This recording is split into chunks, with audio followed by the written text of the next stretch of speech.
के वरिष्ठ नेता और पूर्व नेता प्रतिपक्ष राजेंद्र राठौड़ ने भाजपा प्रदेश मुख्यालय पर प्रेस वार्ता को संबोधित किया और पूर्व मुख्यमंत्री अशोक गहलोत के किसान कर्ज माफी वाले बयान पर पलटवार करते हुए कहा, हनुमानगढ़ के रावतसर की जमीन नीलामी के नोटिस को लेकर गहलोत भाजपा पर तथ्यहीन और बेबुनियाद आरोप लगा रहे हैं। राठौड़ ने कहा कि किसानों की जमीन नीलामी कांग्रेस सरकार के राज में होती थी। अब प्रदेश में भाजपा की डबल इंजन की सरकार है जो संकल्प पत्र के सभी संकल्पों को पूरा करने के लिए कटिबद्ध है। तो वहीं भाजपा की सरकार ने महज 6 महीने के दौरान 45% संकल्पों को पूरा करने का काम किया है।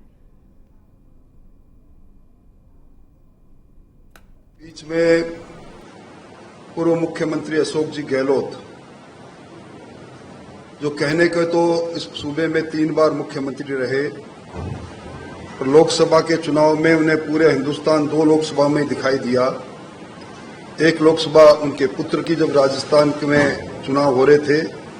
अब अमेठी और गांधी परिवार उन्होंने एक वक्तव्य जारी किया और ये कहा कि भारतीय जनता पार्टी जिस संकल्पों को लेकर सत्ता में आई थी, जिन संकल्पों में 45% संकल्प पूरा करने का मुख्यमंत्री जी बात कह रहे हैं, उन्हीं संकल्पों से दरकिनार करके और हनुमानगढ़ के अंदर रावतसर के अंदर भूमि विकास बैंक ने कुछ नोटिस जारी किए और किसानों की जमीन नीलाम होने के नोटिस जारी किए।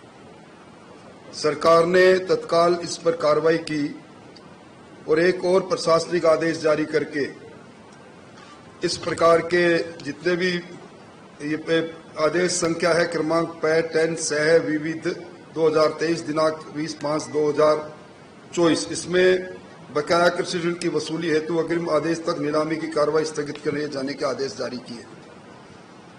पर पूर्व मुख्यमंत्री जी कहते हैं कि उन्होंने अपने कार्यकाल के अंदर 5 एकड़ तक की कृषि भूमि में नीलाम नहीं होने के संबंध में नवंबर 2020 को एक सीपीसी में अमेंडमेंट लेकर आए थे।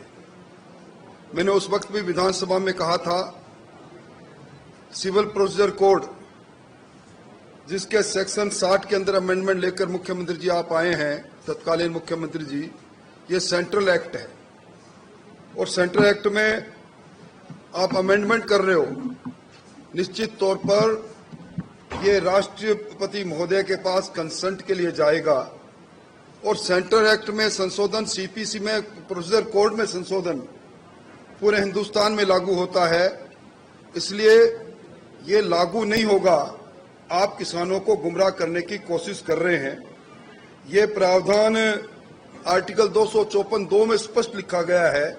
उसके बाद भी उसी को वो लेकर आए और उसी आधार पर अब वर्तमान की सरकार को कटघरे में खड़ा करने की कोशिश कर रहे हैं। उस समय मैंने इनको कहा था कि अगर आपको वास्तव में किसान की भूमि की नीलामी को रोकना है तो 1974 के रोड़ा एक्ट में के सेक्शन 13 और 14 में संशोधन लेकर आए, जो उन्होंने नहीं किया। कांग्रेस पार्टी ने किसानों के साथ जो धोखा किया वो किसी से छुपा हुआ नहीं। इन्होंने 10 तक की गिनती गिनकर किसानों की संपूर्ण कर्जे माफी की बात कही और उस समय 66 लाख किसानों पर 99,996 करोड़ का कर्जा था। मुश्किल से 14 करोड़ का कर्जा माफ किया, जिसमें 6,000 करोड़ रुपया पिछली सरकार ने माफ किया था। और इसी सरकार ने विधानसभा में कांग्रेस की सरकार ने खुद ने ये स्वीकार किया था कि जनवरी 2019 से लेकर जनवरी 2022 तक 22,215 प्रकरण के अंदर किसानी की जमीन कुर्क हुई और 18,817 किसानों को जमीनी के जमीन कुर्क करने का आदेश जारी किए। आज वो किस मुंह से लेकर आज इस प्रकार की बात कर रहे हैं। आज भी उन्होंने खुद ने विधानसभा में ये कहा था, कल्ला कमेटी बनाई थी। पूरा कार्यकाल गुजर जाने के पश्चात भी कल्ला कमेटी की रिपोर्ट सामने नहीं आई और जो राष्ट्रीयकृत बैंक है उन किसानों पर आज भी अवधि पार का 12,000 करोड़ रुपया बकाया है।